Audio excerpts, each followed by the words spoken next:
This is Scott Becker with the Becker Business and the Becker Private Equity Podcast. Today's discussion is really a discussion from a webinar we did where Becky Robinson was the interviewer and I was the interviewee around the concept of building great businesses. And this is based in part on the book that we've got coming out called Building Great Businesses, Create Momentum, Overcome Setbacks, and Scale with Confidence. We hope you enjoy this recording of the webinar. We hope you find it helpful. If, of course, at any time you want to buy a book or pre-order a book, please text me at 773-766-5322, and I'll do my best to get you a gift card so that we can make that book free for you to pre-order on Amazon. Thank you for listening to the following webinar. Hello, everyone, and welcome. We are so excited for today's event with Scott Becker on the topic of his new book, Building Great Businesses. Welcome, Scott. How are you today? Becky, just a pleasure to be with you. Thank you so much for having me, and so excited to visit with you and your audience. Thank you so much. Oh, it's absolutely my pleasure, Scott. But before we get any further, I want to tell you a bit about Scott, the author of the new book, Building Great Businesses. Scott is a distinguished entrepreneur and investor, a legal professional, an author, and a podcast host who has built a remarkable career at the intersection of healthcare, media, and law. Scott is the founder and publisher of Becker's Healthcare, which is a leading healthcare media company, and he's also a longtime partner at McGuire Woods, a top AmLam firm. And Scott has established himself as an authority in his fields. He's also a graduate of Harvard Law School and the University of Illinois. So let's go ahead and dive in, Scott. And I am so interested to hear the inspiration behind this book. So why did you write Building Great Businesses? And what are you hoping it will accomplish for those who read it and those around the world who are able to access the learning? Sure. No, thank you so much. So in terms of the book is the third iteration of a book that we'd written some time ago that was intended originally to put a lot of my business and investing lessons in one place, in part for myself, because I point back to the same lessons and concepts all the time, and in part for my children and people that I work with, so I could have an easy place to reference and provide them with, here's how we think about business, here's what we think about investing, and so forth and so on. When I wrote the first version of this, it came out so poorly that I went back to the drawing board entirely and completely rewrote it about a summer ago. And this book was written last summer largely, 3 full months, 3-4 hours a day of really just grinding through this. But I had gotten professional feedback on the book, which was intended to sort of, the concept I got from the professional feedback and one of my close friends, who I see David Fine, I saw joined onto the webinar, who knows this friend, said, look, Scott, the book is well done, but what you're missing is weaving in the story part of it and weaving in the story to go with the ideas on business so that people could really feel it and understand it. And so we went back, rewrote the book, did it solely around building businesses, not around investing, took on a lot of the different pieces around building careers. And it's more focused on building businesses, but also helpful for people that are building careers too, because a lot of the lessons are the same, whether you're trying to be great in building a business or great in building a career. The concept that we hope people come away with this is that they'll be entertained some, that they'll learn something. I'm a big believer that we're all evolving learners. And so when we talk about learning, it's not so much that I'll teach you something, it's that you'll come away a little bit more motivated, a little bit more inspired, a little bit ready to go, next week or whatever you do, or your next venture or your career, or just daily effort at building a great life. But it's really more around that than anything else. So teach, entertain, motivate. I'm a big fan. It's like you go to the therapist. The therapist doesn't answer your questions. They help motivate you to think through how you're doing things. And we hope similar with this, that you'll come away having some more motivation, a little bit more excited, and be able to think about your own issues and your own businesses just one bit more clearly. And hopefully you'll enjoy it. It's an easy read, and hopefully you'll enjoy it. And that's really the gist of it. Thanks for sharing that, Scott. I think what stands out to me from what you said is that you had these lessons that you wanted to distill and share with others. and the feedback you got from a friend is that your story was missing. So you had to go back and fold your story into it. So I'm curious to hear that a bit about that now, because you've built successful businesses across media, healthcare, law, investing. And I'm curious what you discovered early on, Scott, that helped you to pull these principles of building great businesses together, especially across industries. Like, what happened for you? What were those key moments? Sure. So I'm an incrementalist. I'm not one of these people that sees things, a mile ahead and could figure it out. I'm an incrementalist and learn as I go. So I really built two businesses, and then I've been involved in the boards and as an investor of many other businesses, probably a couple dozen other businesses. Some of the businesses that I've been involved in have done great. Some have done poorly. But what I learned early on is that for me, everything's about niches, teams, and customer centricity. So we think about three being niche centric, team centric, and customer centric. And so when I first started to build up, the first business I really built was a really successful healthcare legal practice at the intersection of healthcare and business, representing health systems, investors in healthcare, all kinds of people. But the real concept was, we were in a niche, specifically in healthcare, and I built a great team of lawyers to take care of those people. And I understood taking care of clients and customers really well. So at the end of the day, when we think about all this complexity in business, it often comes back to, are you taking care of your team really well? Are you taking care of your customers really well? And is there a niche? Is there a product market fit? Is there somebody that needs something? The second business I built, and that was the much bigger business, ended up being a really successful media company in healthcare called Becker's Healthcare. And the same concept is, and ended up, we've got lots of employees. We've got big conferences. Our next big conference coming up is in April of 7,000 people there. We'll have Mark Cuban speaking, President Bush speaking. I've had a chance to interview lots of celebrities and politicians over the years, and all very interesting. But the real thing that came out of it again was being niche centric, being really focused on specific niches, healthcare generally, then specific niches in healthcare, building great teams, because you can't do anything without great teams. This concept of the solopreneur is just at the end of the day, to me, is a false concept. I don't know anybody that's really built anything great without teams and colleagues. And that's the same thing as in the law business. We have to take great care of our customers. We have to be a magnet for the audience that they want to be there. We've got to be so great with our customers that they get value in being there. And we've got to constantly take care of them. And you have to, like, when we go back to something we talked about earlier, finding clarity amongst competing priorities, constant demands, the poll question. I love that question because so much of the people that I know that are the best in business, they really know their own business really well. There's all these macro things going on, but the best business people really know who are their best customers, where do their profits and revenues come from, who are their best people. And we try and simplify a lot around those things. Are you taking care of your best people and giving them great opportunities to grow and thrive with you? Are you taking great care of your customers? And do you actually have product market fit or a niche where you're actually doing something useful? Is there something useful that you're doing that people are willing to pay for? You're a magnificent example of this. You work with authors in helping them build their network, build their books, and so forth. You've got a very specific niche. Your team treats its customers incredibly well, and you do a really good job of it. But those are examples of things we look at, and then it's sort of knowing your business, knowing what you do well, and trying to constantly find that clarity. But there were a lot of great lessons I learned early on. I come back always to niches, teams, and customers, but there were more lessons too. One of the great lessons I learned early was I had sat down with a mentor, and that mentor was building a law practice and building a business. And he was able to say to me, he was at a competing law firm, was able to say to me, look, if you want to build anything serious, you better build great teams. And that was a really helpful conversation because he'd been crazy successful at what he did. And you thought of him as a star, but you realized he was very clear. No. It's building a team. And that became fundamental to everything that we do. The other thing that I had a really good lesson on early in my career, and I started practicing law 30 plus years ago. And when I started practicing law, I was at a big firm. And when something wasn't done right, people would yell at each other. That's how big law was done back in the day. It was a high stress, high pressure environment. And at one time, I was a young lawyer, either a young partner or senior associate, and another lawyer pulled me aside and said, look, we understand that whoever you yelled at might have done something wrong. But when you yell at them, you screw up the culture for all of us. You sort of make it very tense around here and no good.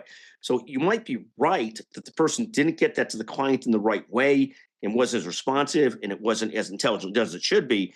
But you've got to find a better way to handle it because at the end of the day, when you yell at somebody, you end up creating a horrendous culture, and it short term works, long term not so good. So we came away with, at the end of the day, the one thing I give myself credit for, I was able to change on a dime and improve how I dealt with people. The second thing I would say is we built this concept of a constant, culture of gratitude, of being thankful, and it ties into many rules we talk about. We've got this rule in business saying that says, love your 90 percenters. And this comes out of lessons of, if you've got somebody who's doing some 90% plus right, you better love them for that. I see managers periodically really nitpicking that 7 to 10% they don't do right.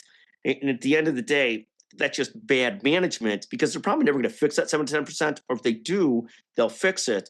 But you're better off being so thankful for that 90% they're doing great, and so forth. So those are a couple of things that gratitude cultures. We talk about thrive cultures a lot, which we'll talk about some other point at this discussion, hopefully. And love your 90 percenters. But so many lessons you learn over the years in building businesses, things you did right, things you did wrong. And it's an evolving process. Amazing. So those are really important takeaways. And I love the three that you shared, being able to find a niche to build a great team, and from there to treat your customers very well. And that will fuel a thriving business. So, Scott, a lot of leaders will talk about the importance of focus, but when we're looking to grow a business, it creates more complexity. So, I'm curious if you could talk to me a little bit about what you've seen about the first signs that an organization is losing focus and what leaders should do if they see those signs. What are the actions we can take to correct and restore focus? Sure. No. We see it often, of course, in different businesses, different situations. Like, one example of losing focus is at whatever business you're in, most of us live in an 80-20 world where 20-30% of your customers end up comprising 89% of your revenues for most businesses. And every business model is a little bit different. But on average, a lot of companies have great clients or top 20% of clients, and those are very important, keeping the lights on and making things work.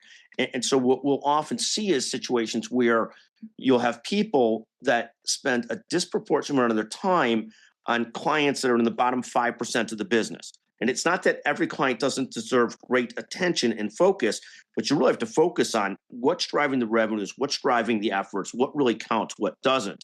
The same thing. If you've got great people, people used to complain, oh my God, all the opportunities went to her or her or her, or that person or that person. And the opportunities go to those people because they're really good at growing and cultivating customers and growing those opportunities.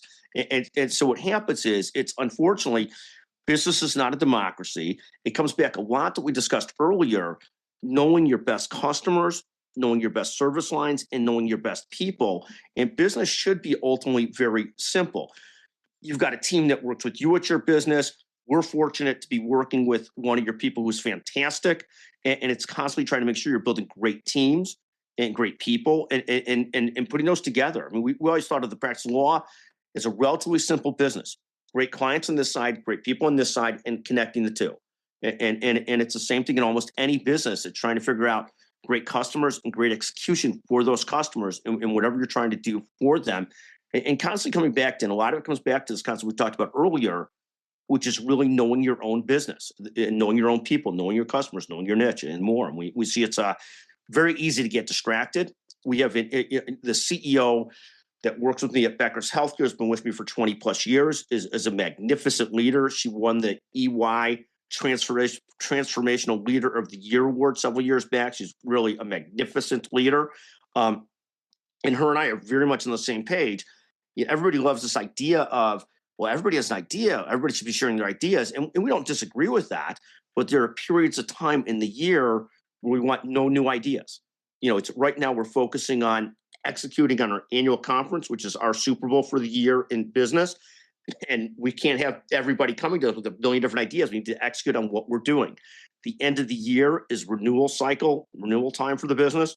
We can't have everybody looking at a billion different things. We need them focusing on what counts during that period of the year. In every business, sure, there's execution seasons, and you've got to be really focused on executing for your customers. One of the worst things you can do in business is get your sales ahead of your production, your sales ahead of your execution. There's nothing worse than signing up a great client and not being able to take care of them well. But just a couple of thoughts, and constantly coming back to sort of what you're most focused on, what works, not getting distracted, and staying as focused as possible on the why of what you're doing, who you're trying to take care of, and why you're doing so. Yeah, I love that idea of there being different rhythms to the year where the team knows what they're supposed to stay focused on during that season. That's a really powerful concept. Okay, so let's get to this question about those leaders who are feeling overwhelmed by competing priorities. That is from the poll. Um, can you share a little bit, Scott, when you talk about clarity? What does that look like in practice? Sure. No, I mean, I mentioned a couple of examples of it already, but like when we have our annual meeting coming up, which has 5, 6, 7,000 people at it, we've got several co-located meetings. It's making sure that our entire team is focused on making sure that that goes absolutely great. I mean, it's one meeting within a company, but it's a very important meeting. Our biggest customers are there, our biggest audience members are there, and making sure that that meeting goes off incredibly well, incredibly effectively. Similarly, as we get towards the end of the year, it's renewal season, being very, very focused on that. Another example is obviously right now, and we'll have a call to action around the book at some point. As you know, I'm very focused this 6 months on trying to get the book into lots of people's hands. And so being very clear, for this 6 months, I've got a million different things going on, a million different businesses going on. But for this 6 months leading up to June 23rd, we're going to say yes to almost every speaking appearance that typically I'm very guarded about my calendar because this is the main priority these 6 months. And it's very similar in business. We've had we have great clients. We constantly track who are great clients. Every week we'd have status calls around our best clients to make sure they're being taken care of really well. We're constantly huddling and meeting with our top people to make sure they're getting what they need and they're focused on taking care of the best clients, whatever it is in business, but constantly coming back to what are your priorities? When I talk to people, small business, large business, and they can define clearly, this is our ideal customer, then that at least they start with a litmus test of here's who we're trying to sell into, here's what we're trying to do. When people can't define who their ideal customer is, we know they're sort of in trouble because they're selling more broadly than a specific type of person. Similarly, if I'm in a business and a team doesn't have several great leaders, several great people, they're probably not going to grow into a great business. But any CEO, any leader, any founder has to know who those great performers are and has to set up a culture where they could thrive side by side with him or her, not in always a top-down way. But it constantly comes back to setting clear priorities, knowing who your best people are, knowing who your best customers are, and constantly coming back to those concepts. And it takes a lot of discipline to do that. For sure. And we are going to get to those calls to action related to the book. But I want to get a little bit personal now. I know in the books, Scott, you're very open about your wins and losses in your career. And you even said earlier in the call that some of the businesses you've been involved with have done great and others have not. I'm wondering if you'd be willing to share with us how your biggest setback most profoundly shaped the leader and business builder you became. Sure, sure. I mean, all of us have so many different setbacks. I'll just go through 3 or 4 very quickly.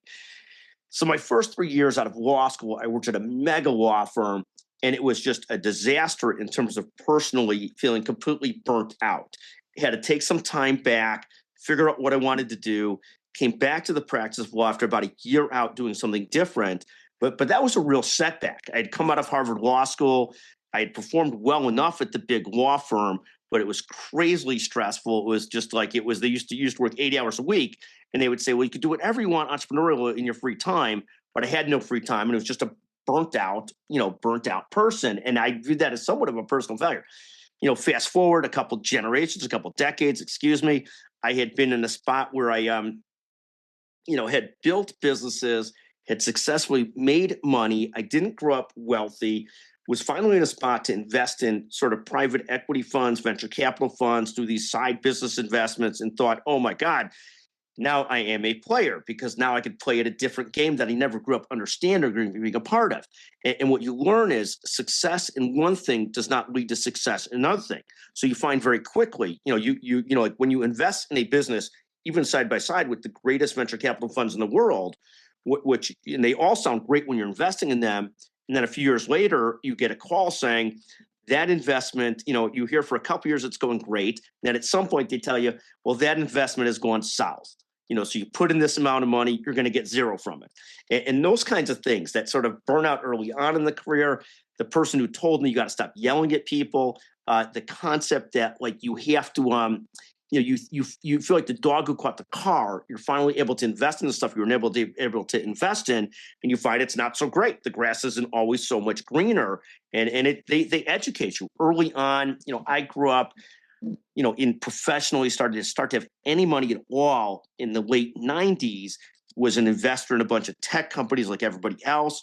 Of course, the tech bubble entirely crashed. So very quickly you feel like, you're really making it. You're living the American dream. You've got a great career. You're putting money away, and the money you put away, falls precipitously. And those are great lessons to learn. And they end up leading to a lot of my thinking about, it may be not easy to get rich, but you get rich. It's very hard to stay rich. It just as an aside, if you get wealthy, it's very hard to stay wealthy. Not that that's good or bad, but if you get successful in something, what we see in business founders, serial entrepreneurs may be the most overused term in the world. Most entrepreneurs aren't serial entrepreneurs. I mean, at the end of the day, we've essentially built two businesses at best, invested in a lot of other businesses, and been part of a lot of businesses. Most people think they've been great in something, they're going to be great in the next thing. And in my experience, even though you might have better knowledge when you're doing the next thing, it takes that same compulsion, that same obsession, that same just everything in it to become great at that next thing. And most people don't have the energy to do it time and time and time again, or don't realize, even though they've got the knowledge, they still have to start over and being great in the next thing that they're doing. There's no sort of like, X is a great basketball player. It doesn't mean he's going to be great in his next career. The same thing with an entrepreneur. You might have been great and hit it really right in a couple categories. You're not going to hit right in the next category without really putting in the work again. And I think it's a constant lesson and a constant learning experience for a lot of us. Yeah, that makes so much sense that if you want to switch from one business to another, there's no guarantee that the success that you've had in one will carry over to the next. So let's talk about teams. We have, you've mentioned the importance and the centrality of teams for building a successful business, and they've been central to all the businesses that you've built, the two businesses. So can you talk about what distinguishes or a resilient, high-performing team from a team that might struggle when the pressure is on? Sure. So we look at this. I'll give a couple examples, and then I'll try and focus specifically on the question. But we've served on two different boards of directors that were in a similar industry. One company had built a team of several A-plus leaders, lots of A-plus leaders. The other company had a founder and a CEO who was, you'd think, the most talented person in the world, what you think of as a supernova. And what happens is the company that built a team with lots of great leaders ended up thriving for decades and decades. The company that had a supernova leader did really well for a period of time, but had not built a sustainable, serious team, and so wasn't able to sustain itself past a certain point, past a certain growth point, sort of got there and sort of tapped out for all practical purposes. So one is you need some depth. I remember one of the great lessons I learned in business was when I was a young lawyer. I had one person full-time working for me. That person was great. That person then left and went to another firm. And you realize in business, you have to build a big enough team and a big enough business to be able to support a team and not be so fragile to any one person so that you're not an expert. It's much like you can't be so reliant on any one customer. I mean, There's decades of writings of companies that got too reliant on Walmart as a customer and then ended up in trouble when Walmart stopped being a customer. So you can't be too reliant on any one person. You can't be too reliant on any one customer. And at the same time, the critical word in thought is and, not or. So you want to have great people and add additional great people. You want to have great customers. You don't want to become less customer reliant on that customer, getting rid of that customer. You want to treat that customer fantastically well and add additional customers. So, and so it's this concept of how do you sort of build depth in your customer book, in your people book, in your team book. And then you also end up in a situation where in any business you're in, you end up, the common phrase today is ride or die people. You end up with people that are so important to what you're doing that you never want to lose them. That you want to build depth around them, but you realize if we lost that person, it would be a disaster. And you're going to have some of those people, and you have to love and embrace those people and constantly think in terms of and, not or.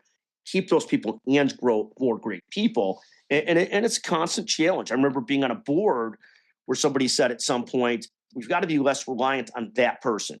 And all I could think of is you could do that when I retire. I want that person here forever, and we need to add more people around them. But think of it as and, not or. That and and you never want that person who's so important to feel like you're somehow or another don't appreciate their importance. You want to appreciate them greatly and grow a team around them. And unfortunately, it means in a lot of situations, you have to be a growing business to provide enough opportunities for great people. And so it's like there's a reason why the Googles, the Alphabets of the world are so successful. They can afford lots of great people and keep on growing. But you don't have to be that. But you have to have a good enough, strong enough business to be able to support great people, because you can't take care of great customers. You can't do anything great without great people. Well, that makes so much sense. Looking at that superstar and making sure that there are others who can do the same things the superstar can do, but still cultivating the contribution of that person. That makes so much sense. 100%. Yeah, that's something that I have faced a number of times. Like when there's one person in the organization who knows how to do something, you're putting the whole organization at risk if there's an emergency with that person.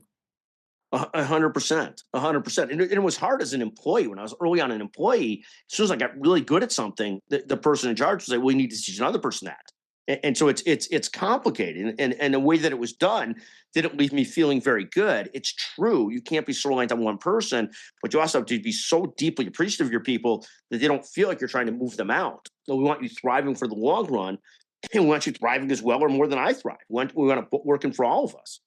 Yes. Yeah, that's such a good point. We want to make sure that those people don't feel pushed out. So, one more question for you, Scott, and we're going to open up in a little bit for others on the call who might have some questions for you related to building great businesses. So, what's one mindset shift you hope readers take away from the book, from building great businesses, that could immediately change the way they lead? Yes. Yeah. No, I don't know that I have a perfect answer to this, but we hope that you come away a little bit inspired, a little bit motivated. What happens is engaged people, turned on people are so effective at seeing the markets, seeing the opportunities, seeing things. And if I had one thing to take away from this, we hope that you'll get some tips and some thoughts that fit into how you view the world and how that resonate with you from a business perspective.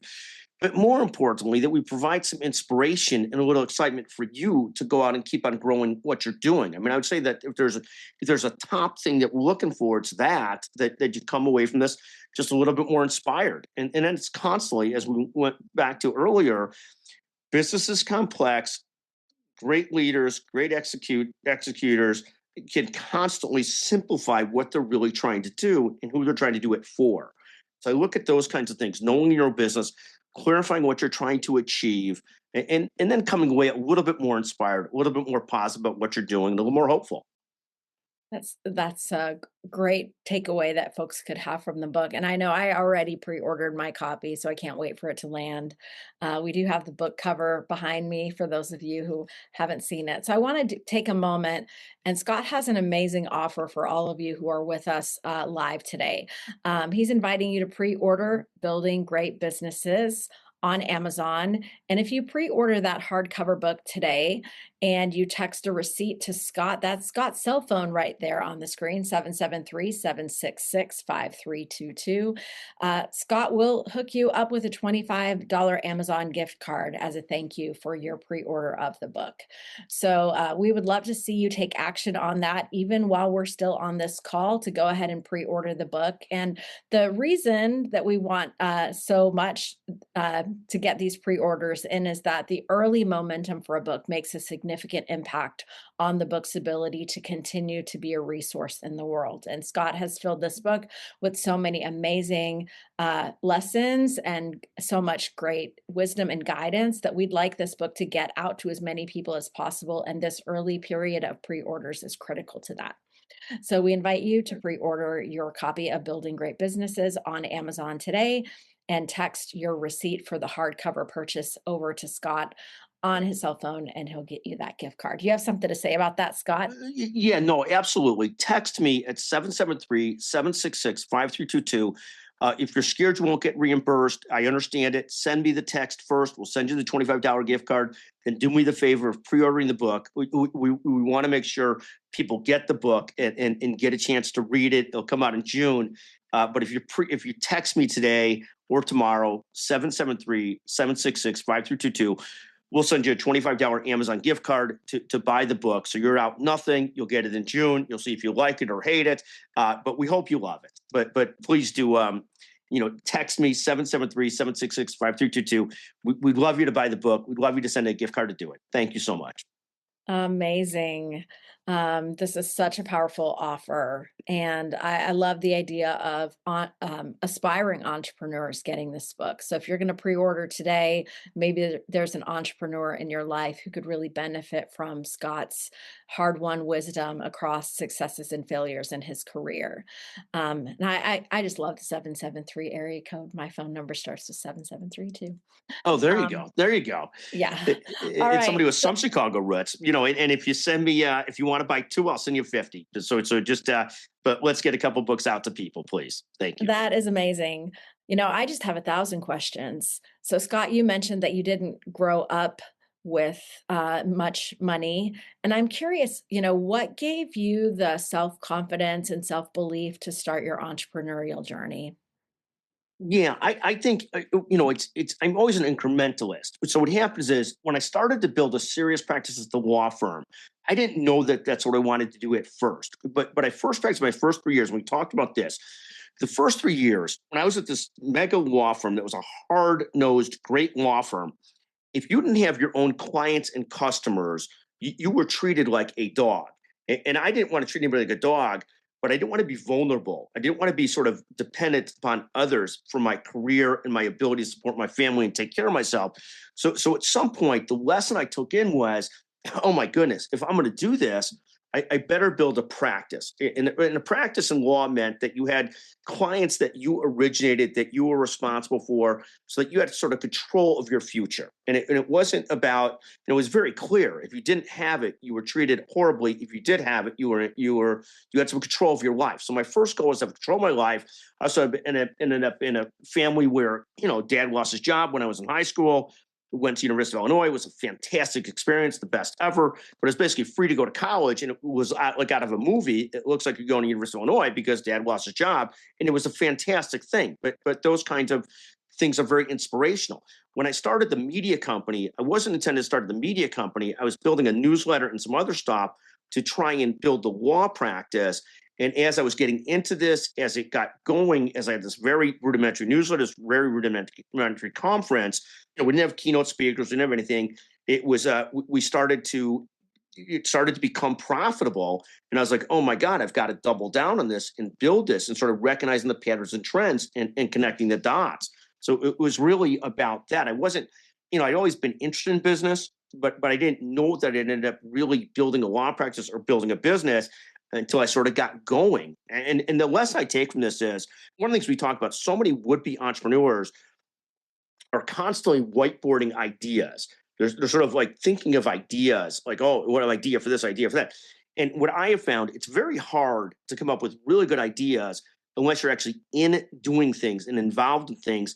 And then you can see the opportunity. I assume there's an origin story behind Weaving Influence as to how you saw this as a market opportunity and how you got there. And many of us, I assume that you didn't whiteboard, I'm going to represent authors in helping to market their books, that wasn't, that was more, it came to you from being involved in things and saying, oh, this is a great idea. People need this. And they do. Yes, and I mean, I will share since you're so kind to use me as an example. I was doing some freelance work, Scott, and I did my first book launch with a client.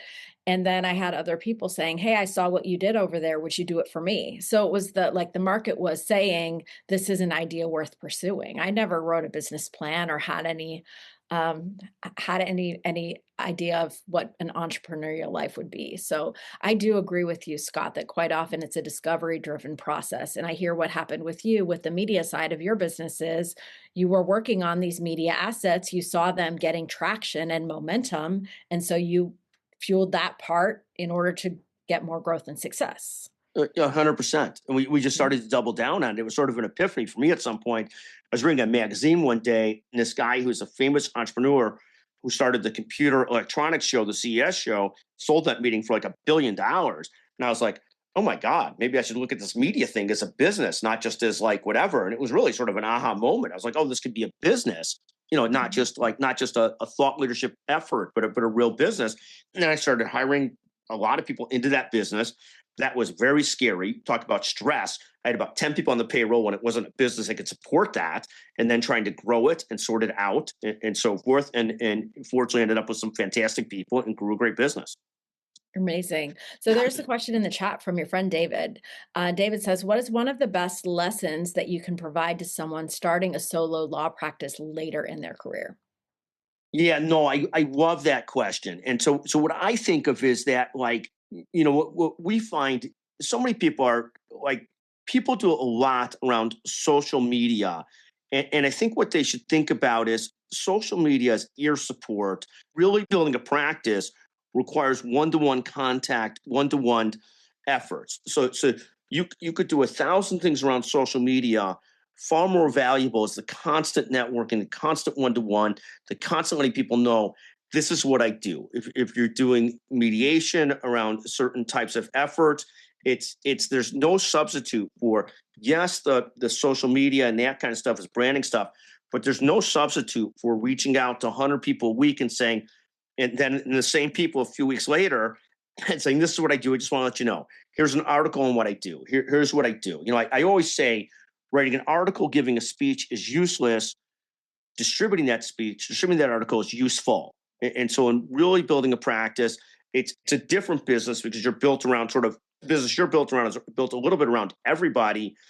But you have to be in front of a lot of people a lot of the time, not selling them, but so they know what you do. So they know what you do. We always viewed it as our marketing, our reaching out to people was not direct selling. It was often we're open for business. I look at this book effort that we're on now to sell books, and the greatest lesson I learned is almost nothing is sold over social media. Everything is sold at the end of the day through direct contact. And that's why so like aggressive about we've got a call to action. Buy a book. We'll send you a $25 gift card because I can do all the speaking I want. But if I don't make it really easy for people to buy, they don't buy, or really easy to be in front of them and know me, they don't buy. And it's, David, you probably received one of those LinkedIn messages at some point asking to pre-order the book, and we appreciate it greatly for everybody that's done so. But but you have to be.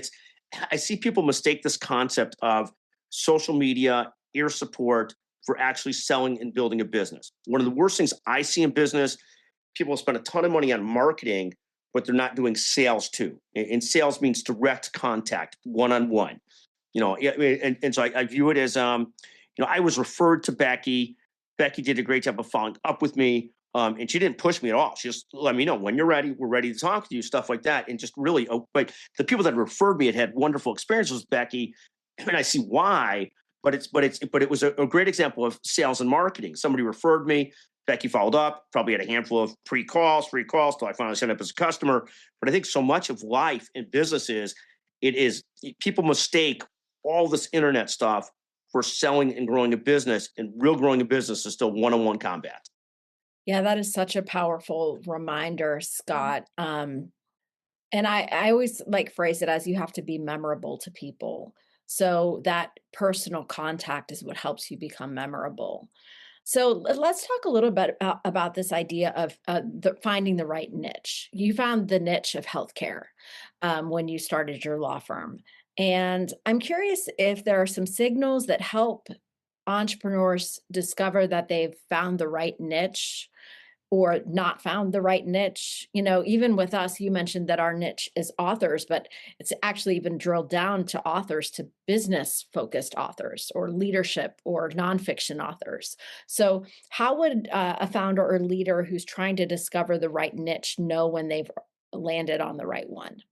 So how do you find the right niche? So at the end of the day, so this is another great business lesson. So when I started my first healthcare serious media effort, it was in a specific segment. It was in a niche called ambulatory surgery centers.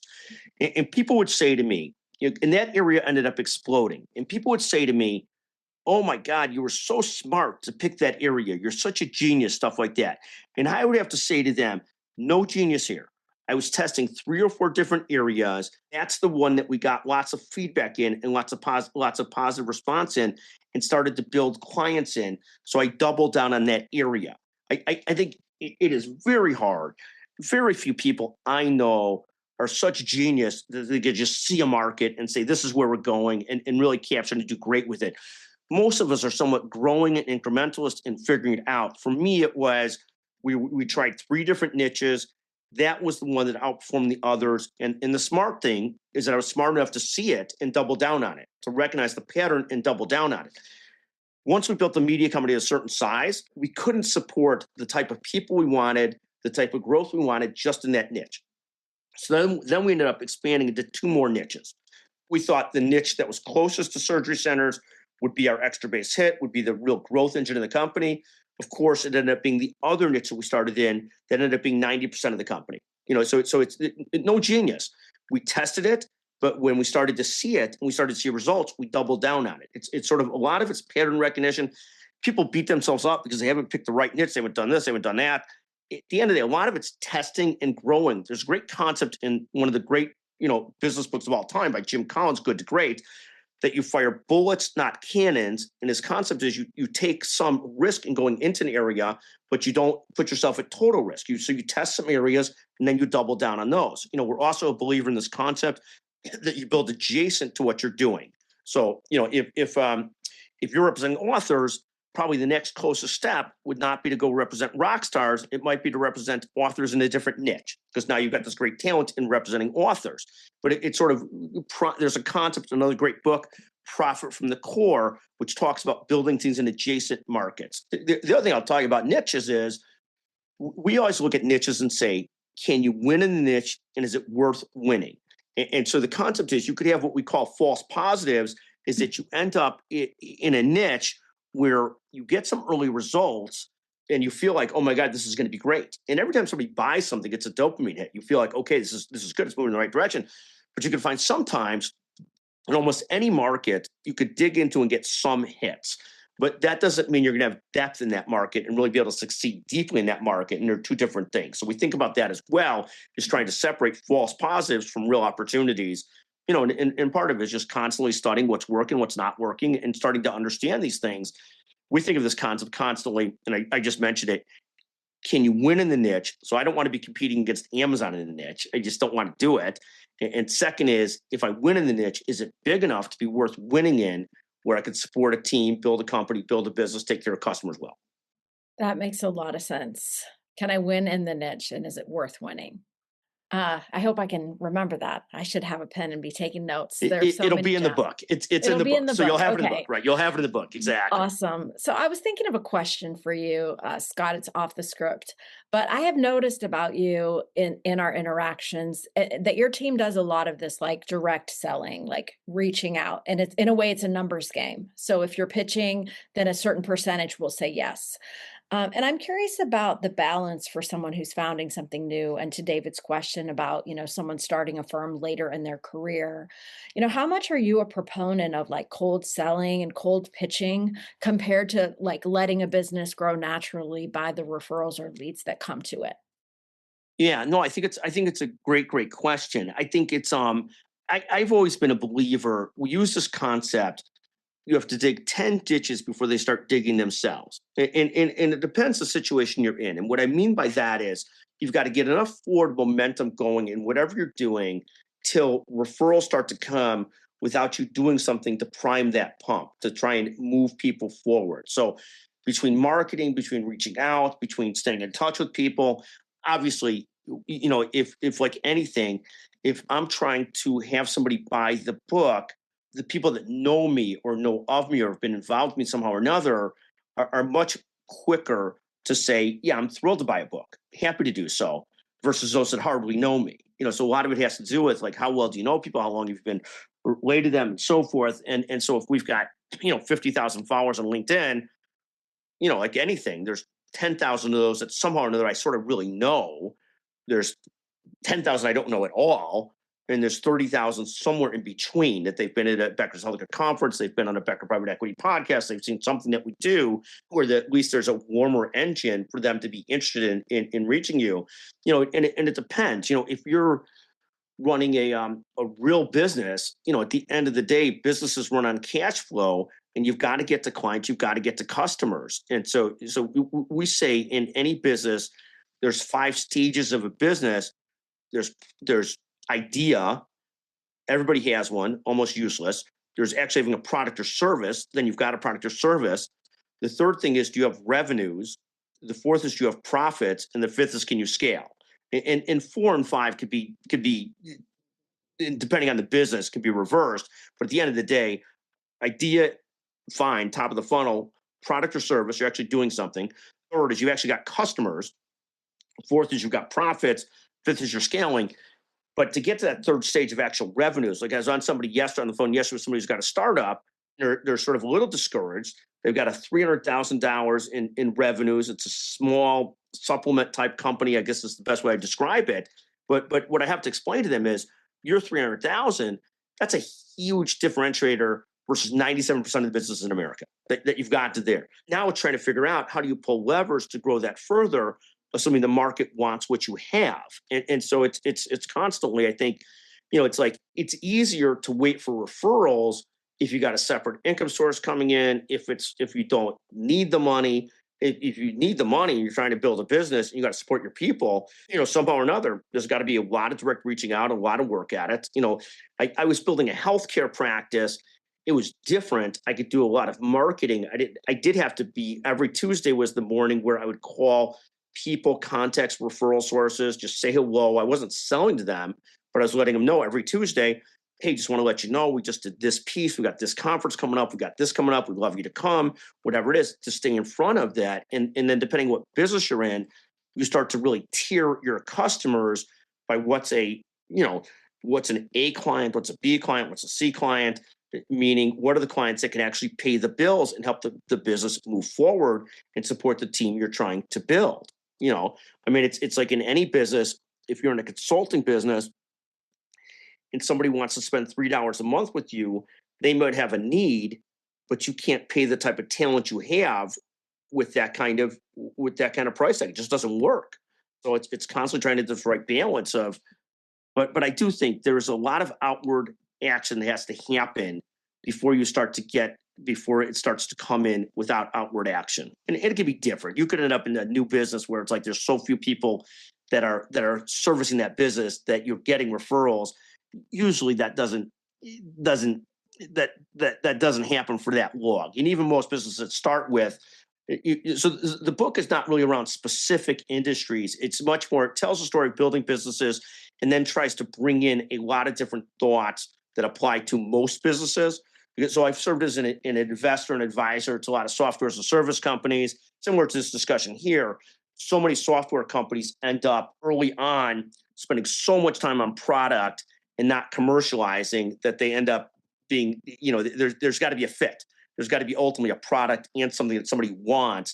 So the book's not industry specific. It talks about me building a career as a lawyer and then building a healthcare media business and then some other companies we've invested in, some wins and some losses. But a lot of the lessons should apply small or mid-sized or even large businesses too. So, but that's the concept. But thank you for that question, Anas.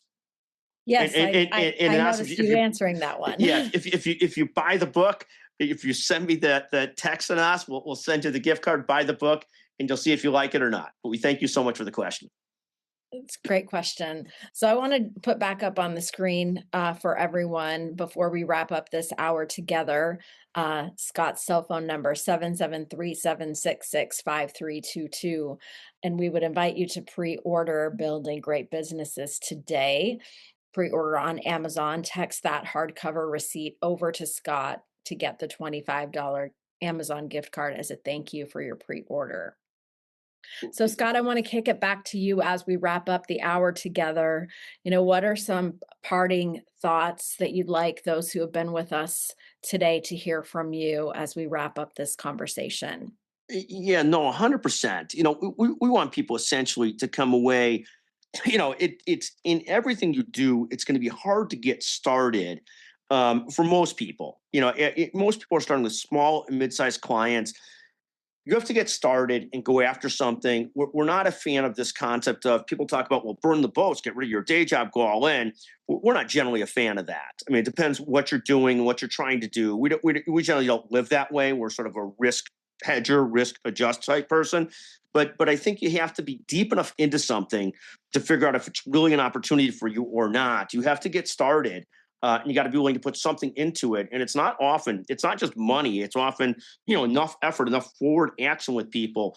Like you could ask a million people, friends, if they like your business idea. You could talk to 15 of them. That is useless compared to one person who wants to buy what you're selling. Because a lot of your friends will say it's a great idea, it's a bad idea. I had people when I started a healthcare media company say, oh, it's the stupidest idea ever. Other people say it's great. It doesn't really matter. What really happens is, will customers want to pay for what we're doing? Are they willing to do so? So that's how we really view it. Is you have to test things, you have to get into them, you have to be deeply enough into them and committed to them to see if there's a win. And then you figure out if there's a real opportunity for you to build a business, like support yourself, support your family, whatever your goals are for it. It could be a side business, or whatever it is. But I think you have to put enough effort into it for it to start to really pay dividends. Thank you so much for that wisdom, Scott, for your energy, for your inspiration today. Building Great Businesses will be out shipping from all the retailers on June 23rd. And in the meantime, share this offer for the free book with your friends, family, colleagues. We want to get as many copies of this book into the world as we can.